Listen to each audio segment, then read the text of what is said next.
Ada tradisi turun-temurun yang bakal gue ceritain nanti, di mana satu keluarga harus mewarisi makhluk gaib bernama Parakang.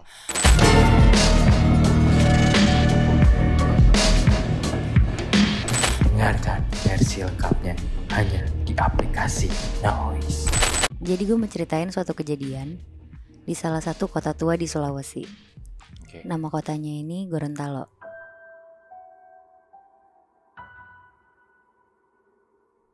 Ada ibu-ibu namanya Bu Nunu. Ini gue samarin ya namanya. Oke, Bu Nunu ya. Bu Nunu ini umurnya sekitar 45 tahun. Karena suaminya juga udah meninggal, jadi Bu Nunu tinggal sendiri. Oke, dia nggak punya anak juga gitu, Nat? Ada Moy, jadi dia tuh punya 2 anak cewek, tapi masing-masing udah berkeluarga dan tinggal di Makassar. Oh, iya. Jadi anak-anaknya ini gak pernah pulang ke Gorontalo semenjak mereka berdua ini nikah. Karena Bu Nunu cuma tinggal sendiri dan posisinya gak kerja apa-apa, jadi Bu Nunu ini hidup dari sisa tabungan uang suaminya. Ya kadang anak-anaknya suka transfer sih ke Bu Nunu, tapi gak banyak juga. Saking kesepiannya, temen ngobrolnya Bu Nunu ini tuh cuma tetangga-tetangga di samping rumahnya. Sampai akhirnya Bu Nunu ini kangen banget sama anak-anaknya. Dia pengen banget ketemu anak-anaknya yang ada di Makassar. Kejadiannya ini kira-kira awal tahun 2000-an, Bi, pas belum ada smartphone. Oke. Terus dia nelfon anak pertamanya. Dia ngobrol, terus minta dibeliin tiket pesawat ke Makassar. Tapi anaknya ini bilang dia lagi gak ada uang lebih. Dengan perasaan Bu Nunu yang kecewa, Bu Nunu coba telepon anak keduanya. Pas diangkat anaknya, Bu Nunu bilang dia kangen banget sama anaknya ini. Dia mau ketemu cucu-cucunya juga di sana. Tapi sama kayak anak pertamanya, anak keduanya juga nolak untuk beliin tiket dengan alasan gak punya duit juga. Setelah nutup teleponnya, di situ perasaan Bu Nunu sedih gak karuan. Dia masuk kamarnya, ngitung sisa tabungannya. Ternyata tabungannya juga gak cukup untuk beli tiket pulang pergi. Bu Nunu sedih banget, dia nangis sendirian. Dia ngerasa anak-anaknya udah gak peduli lagi sama dia. Di situ Bu Nunu sempat kepikiran, apa iya dia ngakhirin hidupnya dia aja? Ya Allah. Segitunya ya? Karena suaminya kan juga udah gak ada ya. Anak-anaknya masih ada, tapi juga gak pernah mau ketemu gitu loh sama dia. Pas dia lagi kepikiran hal itu, tiba-tiba ada yang ngetok-ngetok pintu rumahnya. Ternyata itu tetangganya Bu Nunu, namanya Bu Tina. Bu Tina, oke. Ya, Bu Tina kaget ngeliat Bu Nunu matanya bengkak kayak abis nangis. Akhirnya Bu Tina ini nanya ke Bu Nunu, lagi kenapa Bu? Ada yang bisa saya bantu gak? Sambil menghela nafas, Bu Nunu ini cerita kalau dia tuh lagi kangen banget sama anak-anaknya.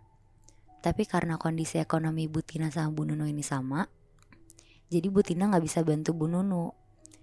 Tapi Bu Tina ini bilang ke Bu Nunu, Bu, saya ada kenalan, bukan untuk minjemin duit tapi dia tuh bisa bantu ibu untuk ngelihat anak-anak ibu. Tapi ngelihat doang ya Bu, gak bisa ketemu. Jadi ibu bisa tahu nih kondisi anak-anak ibu sekarang kayak gimana Bu.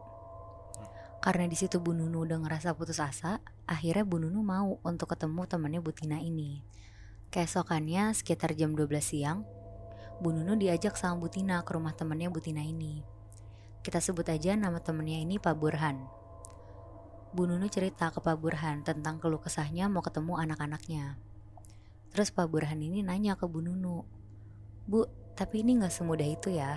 Ibu emang gak harus bayar saya pakai uang untuk melihat anak-anak ibu. Terus Bu Nunu nanya, terus saya balasnya pakai apa Pak kalau bukan uang? Pak Burhannya bilang, sebenarnya ini ibu gak perlu tahu sih.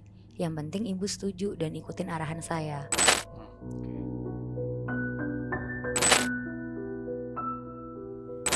Ada seorang mahasiswa yang asalnya dari Bekasi. Dia kuliah di Makassar, Sulawesi Selatan. Gue gak bisa sebutin kampusnya apa, tapi ya salah satu kampus terkenal di Makassar lah. Nama si mahasiswa ini sebut aja Pandia. Dia ini masih tahun pertama, masih maba. Anyway, ini kejadiannya sekitar 2 atau 3 tahun lalu. Nah, di waktu libur semesteran, Pandia ini gak balik ke Bekasi karena dia diajak pergi sama temennya ke Bulukumba, Sulawesi Selatan. Nah, sebut aja nama temennya yang ngajak ini Guntur. Nah, Pandia nanya dong, hah, ngapain ke Bulukumba? Si Guntur jawab, berpetualang. Enggak deng, gue mau riset nih. Nah, jadi ceritanya tuh, si Guntur ini tuh emang doyan banget sama hal-hal mistis. Dan dia tuh ngasih tahu ke Pandia kalau dia udah ngecek-ngecek di internet. Di Bulukumba tuh ada satu suku yang namanya suku Kajang. Saking dalamnya risetnya si Guntur ini, dia ngasih tahu nih ke si Pandia, orang-orang suku Kajang tuh mereka semuanya bajunya hitam-hitam. Terus mereka tuh gak pakai alas kaki, hidupnya sederhana banget deh. Terus kayak suku Kajang ini tuh udah terkenal banget sama ilmu mistisnya yang tinggi banget. Nama ilmunya ini Doti. Apa tuh Doti? Nah, Doti itu tuh kayak ilmu santet gitu.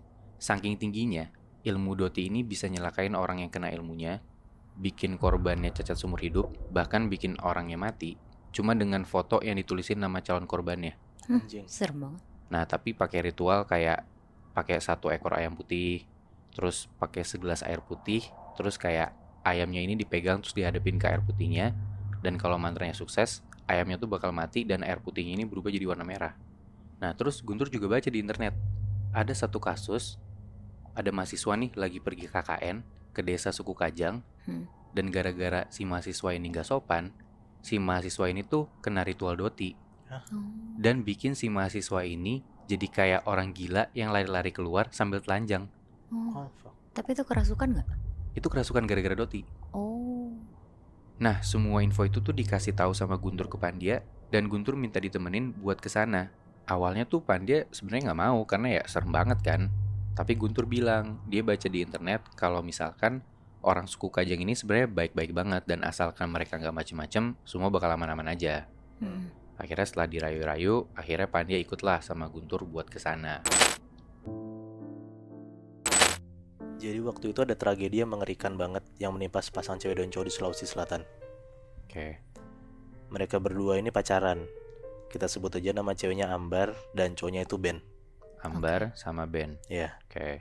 umur mereka berdua itu sekitar 27-an tahun lah. Jadi si Ambar ini broken home, Bi. Nat. Karena dia nggak tinggal sama orang tua dari kecil, jadinya dia tinggal sama neneknya berdua doang.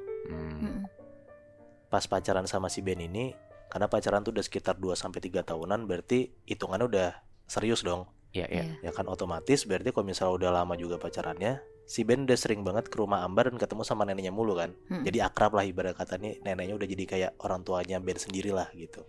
Tapi ada beberapa momen si Ben ini kayak notice sesuatu gitu, Bi. Nah, di setahun 2 tahun belakangan, dia itu sering banget denger kalau misalnya tetangga rumahnya Ambar itu sering banget kayak dia meninggal. Nah, si Ben ini tuh kayak curiga kalau misalnya tiap ada orang yang meninggal, tetangga yang meninggal, si nenek itu tuh jarang keluar rumah. Yang mana harusnya kalau misalnya warga desa ya datengin dong, samperin dong tetangganya gitu Ini kan. neneknya Ambar maksudnya kan? Neneknya Ambar. Oke. Tapi si neneknya Ambar ini gak keluar sama sekali, Bi. Nah, setiap ada yang meninggal dia di kamar aja gitu. Gak ngelayat juga. Gak ngelayat sama sekali. Tiap Ben nanya ke Ambar, Ambar tuh juga jawabnya kayak gak jelas gitu, Bi. Nah, maksudnya gak jelas tuh jawabnya cuman kayak kayaknya nenek lagi sakit, atau enggak udah biarin aja dipikirin. Gitu. Nah, si Ben ini tapi emang udah cinta mati banget kan sama Ambar, dan akhirnya si Ben ini mutusin buat gak cerita sama siapa-siapa, termasuk keluarganya si Ben sendiri. Walaupun dia curiga sebenarnya kan? Walaupun dia curiga gitu. Menarik nih. Sampai one day si neneknya ini tuh tiba-tiba kayak jatuh sakit yang bener-bener sakit, gak bisa ngapa-ngapain. Terus udah sakaratul maut gitulah, dan ada beberapa keluarga Ambar lagi kayak rusuh ribet buat ngurusin si neneknya yang lagi sakit. Si Ben itu tuh udah dilarang sama Ambar buat gak usah ke rumah, ngapain gitu. Nah, tapi si Ben ini tetap mau nekat mau datang ke rumahnya Ambar karena dia mikir, ya neneknya cewek gue udah sakaratul maut, masa gue gak nyamperin neneknya? Karena kan nenek dia udah jadi keluarga gue juga. Iya, gitu udah kan. deket banget lah ya. Udah deket banget gitu. Nah, tapi tetap gak boleh tuh sama Ambar. Jadi Ben tuh gak dateng lah ke rumahnya kan. Nah, alasannya pun gak jelas. Gak jelas juga alasannya, Bi. Nah, udah beberapa hari sampai semingguan si Ambarin masih ngurusin neneknya terus nih.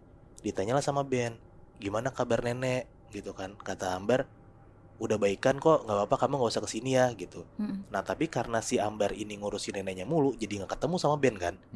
Nah, karena si Ben curiga juga, udah hari ke-10 si Ambar sama Ben gak ketemu, akhirnya Ben nekat buat ke rumah si Ambar, buat ngecek sebenarnya kenapa sih neneknya gitu. Nah, pas dia datang, Ben tuh bener-bener kaget banget, Bi. Nah, karena pas dia masuk kamar neneknya, dia ngeliat pakai mata kepala dia sendiri kalau misalnya neneknya itu dan Ambar lagi kayak ngelakuin suatu ritual gitu. Nah, ritualnya itu adalah ritual yang dilakuin neneknya buat ngewarisin ilmu parakang ke Ambar.